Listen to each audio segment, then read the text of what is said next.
Okay, so what you got is a sample fletching checking all the hook for decent points.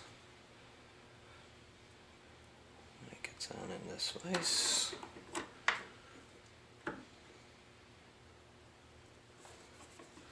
A bobbin, very useful. A lot of guys use these for fly fishing. Tying, and it works very well for this one too. What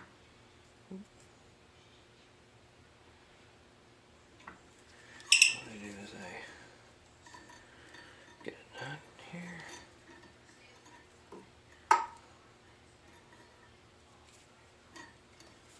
You can snug the noose right up, and it's looking good.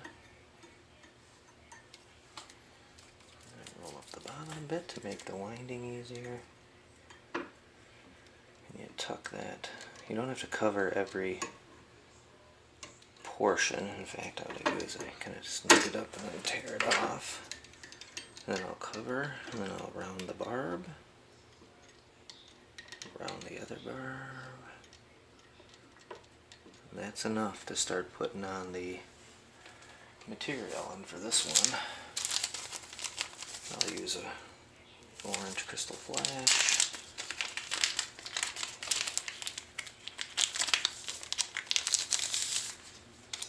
And it's a really kind of stretchy plastic. This is so durable. It's much more durable than regular hair or deer hair, which is another common way that these things get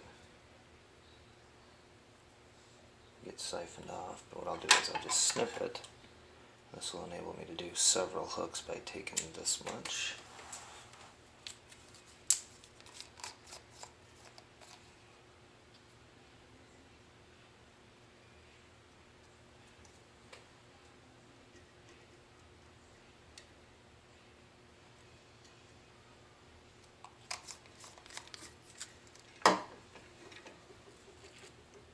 Brush on a little super glue. And again, you don't have to go completely to town here. I like to get the first strand on good. I always cut right there.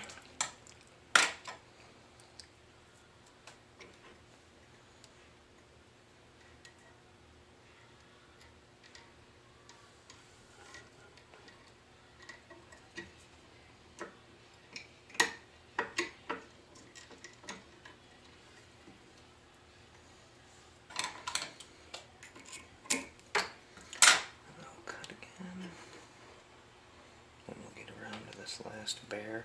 I don't apply glue in between, but I will completely solidify the glue by getting to a encapsulated end. And here's where it gets more important to get around and get the whole thing covered. I mean, you could leave it if you wanted to, if that's the style that you're going for. It really just matters on what you want your spinner to look like. I try to make it as flush as I can.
And that has the glue on it. I'll make sure that I get that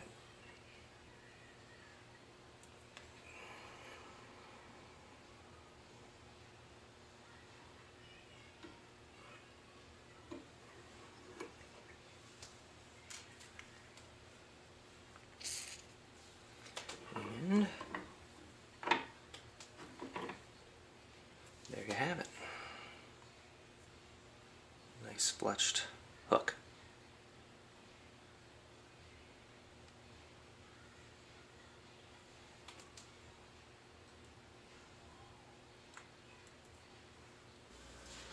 Okay, so then these are the types of lure bodies that I purchased. These are about a little over an 1/8 ounce weight, and you can get them in a variety of colors and whatnot, colors and shapes. I found the fish really don't care all that much about the colors. They'll bite on bare metal ones, but I do like the blades, and these are a couple of nice hammered inline spinner blades a la Panther Martin, and then here are the two hooks that I worked on. So you just saw those. So essentially you have to have wire to make the spinner, and so this is a thicker wire, a 0.34 wire, which is fairly thick. It doesn't bend easily when you fish with it, and they last a long time. These come like this, and you can see that tag on there. That's got to be improved, and this machine is the machine to do that.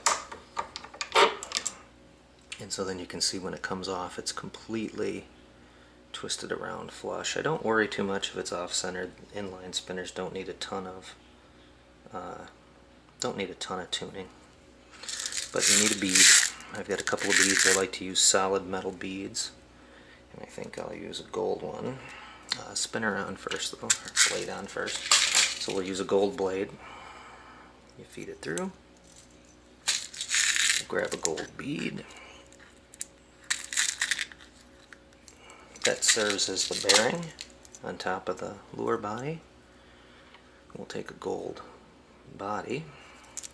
Okay, so you can see exactly how that's going to spin. And we need to make the loop for setting up the hook. And I particularly like to, I'm used to sizing these up, but I go to about the edge of the lure body, and then I always make sure that I turn them so that the eyelets are parallel on both sides, and you go around and you bend the whole thing to the right orientation. That looks pretty good. So now you've got a set eyelet, and it's parallel to that other one. And now this needs to be trimmed a little bit.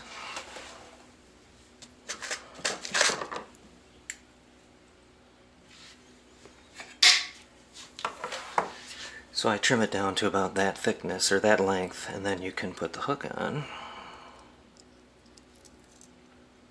and then you can secure the hook. The trick here is not to force it. Once it gets going, it's going to go on nice and even and straight. And there is your completely finished spinner. Not bad. And these do last a long time. They're much more durable than the MEPS type. So we'll do one more here.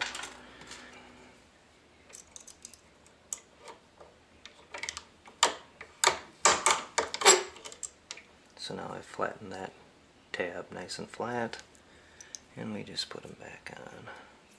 Blade, bead, body.